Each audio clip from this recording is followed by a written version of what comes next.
Audio Jungle.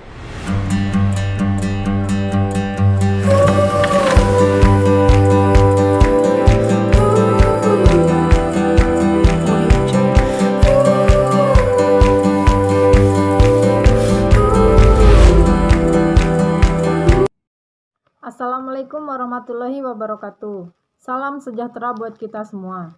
Kami dari kelompok 5 yang beranggotakan Devi Aprilianti, Lilis Diana, Lulu Pujakusuma, Margareta Mita, Osin Friska Nurhaida, Renta Dortua Renata, Rosalinda Ripka, Sri Utari Miftahul Janah, Hotma Uli Sinaga, ingin menjelaskan mengenai pengendalian atas strategi yang terdiferensiasi. Adalah suatu kontinum dengan strategi industri tunggal pada satu ujung dan diversifikasi tidak berhubungan di ujung yang lain. Yang pertama, aplikasi terhadap struktur organisasi. Strategi korporat yang berbeda mengimplikasikan struktur organisasi yang berbeda dan pada gilirannya, pengendalian yang berbeda. Di ujung industri tunggal, perusahaan cenderung terorganisasi secara fungsional.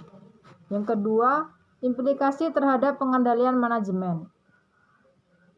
Strategi perusahaan yang berbeda mengimplikasikan perbedaan berikut ini dalam konteks di mana sistem pengendalian perlu dirancang. Yang pertama, ketika perusahaan menjadi lebih terdiversifikasi. Yang kedua, perusahaan-perusahaan industri tunggal dan terdiversifikasi yang berhubungan memiliki kompetensi inti tingkat korporat atau teknologi nirkabel dalam kasus Motorola atas nama strategi dari hampir semua unit bisnis didasarkan. Strategi korporat. 1. Perencanaan strategi, yang mana rendahnya tingkat saling ketergantungan konglomerat cenderung menggunakan sistem perencanaan sistem vertikal, yaitu bisnis menyiapkan rencana strategi dan menyerahkannya kepada manajemen senior untuk ditinjau atau disetujui. Dan tingginya tingkat saling ketergantungan pada sistem perencanaan strategi ini yang terdiversifikasi terhubung dan industri tunggal cenderung bersifat baik vertikal maupun horizontal. 2. Penyusunan anggaran. Dalam perusahaan industri tunggal, CEO dapat mengetahui operasi perusahaan secara mendalam dan manajer unit bisnis cenderung memiliki hubungan yang lebih sering.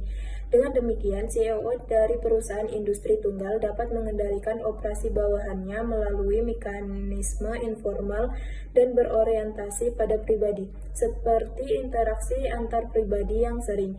Jika demikian, hal ini mengurangi kebutuhan untuk sangat mengendalikan sistem penyusunan anggaran sebagai alat pengendalian. Yang kedua, penetapan harga transfer. Transfer barang dan jasa antar unit bisnis lebih sering terjadi pada perusahaan industri tunggal dan perusahaan terdiversifikasi yang berhubungan dibandingkan dengan pada perusahaan konglomerat.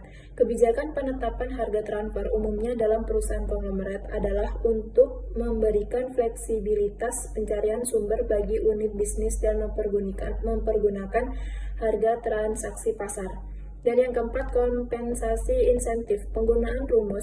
Konglomerat umumnya lebih mungkin menggunakan rumus untuk menentukan bonus manajer untuk bisnis, yaitu perusahaan dapat mendasarkan porsi yang lebih besar dari bonus pada ukuran-ukuran keuangan kuantitatif seperti X% bonus atas nilai tambah ekonomi aktual yang dianggarkan.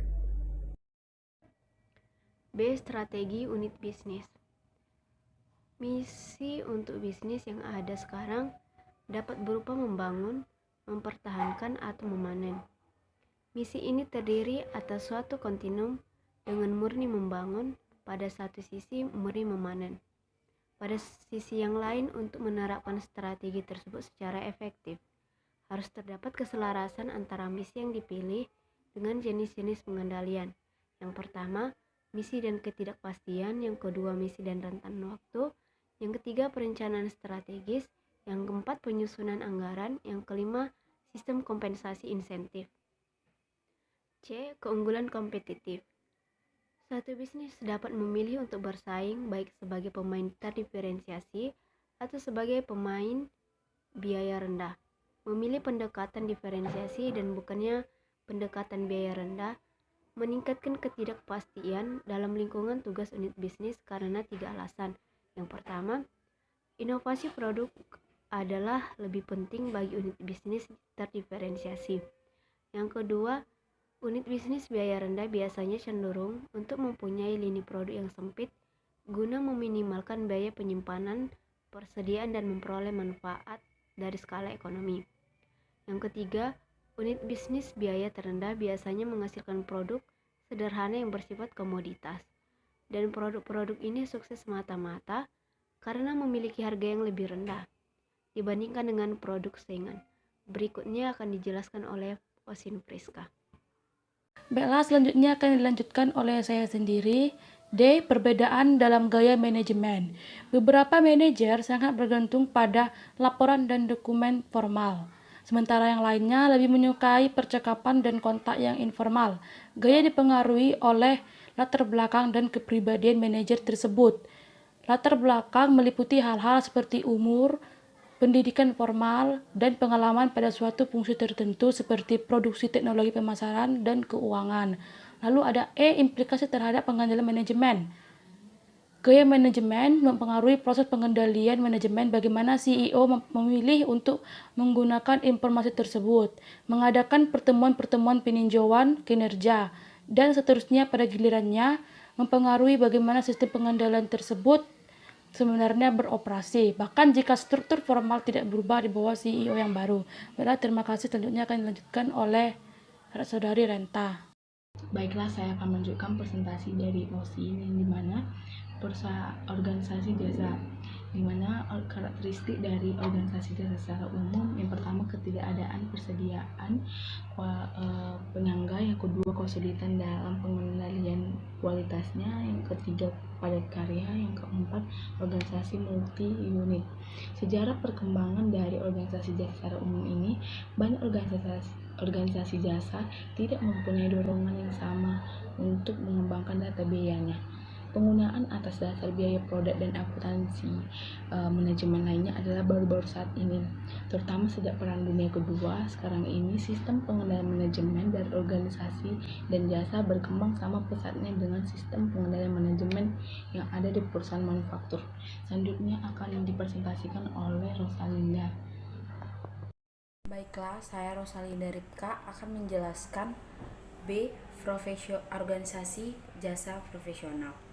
Organisasi penelitian dan pengembangan, kantor pengacara, kantor akuntan, organisasi pelayanan kesehatan, perusahaan teknik, perusahaan arsitektur, kantor konsultan, agen iklan, organisasi simfoni, dan organisasi kesenian lainnya, serta organisasi olahraga adalah contoh-contoh dari organisasi yang produknya adalah jasa profesional. Yang pertama itu karakteristik khusus. Yang pertama A. Sasaran. Sasaran yang dominan dari perusahaan manufaktur adalah untuk memperoleh laba yang memuaskan. Sasaran keuangan memberikan kompensasi yang memadai kepada profesional tersebut. Yang B. Profesional. Organisasi profesional adalah organisasi yang padat karya dan karyawannya adalah orang-orang yang khusus. Yang C. Pengukuran input dan output. Seseorang dapat mengukur jumlah jam kerja yang digunakan. Hal ini adalah ukuran input. Output adalah aktivitas dari pekerjaan. Yang D. Perusahaan kecil. Organisasi yang kecil pun tetap membutuhkan anggaran. Perbandingan umum antara kinerja terhadap anggaran dan suatu cara untuk mengaitkan kompensasi dengan kinerja. Yang E. Pemasaran. Beberapa organisasi profesional seperti kantor pengacara, organisasi kesehatan, dan kantor akuntan kode etik profesi membatasi jumlah dan karakter dari usaha pemasaran yang terlalu kentara oleh para profesional. Selanjutnya akan dijelaskan oleh Sri Utari. Nama saya Sri Utari Mustahul Jana dari kelas akuntansi 42. Saya akan membacakan slide nomor 10. Bagian nomor 2, sistem pengendalian manajemen. Yang pertama ada penentuan harga, yang kedua pusat laba dan penetapan harga transfer, yang ketiga pengendalian operasi, yang keempat atau yang terakhir pengukuran dan penilaian kinerja.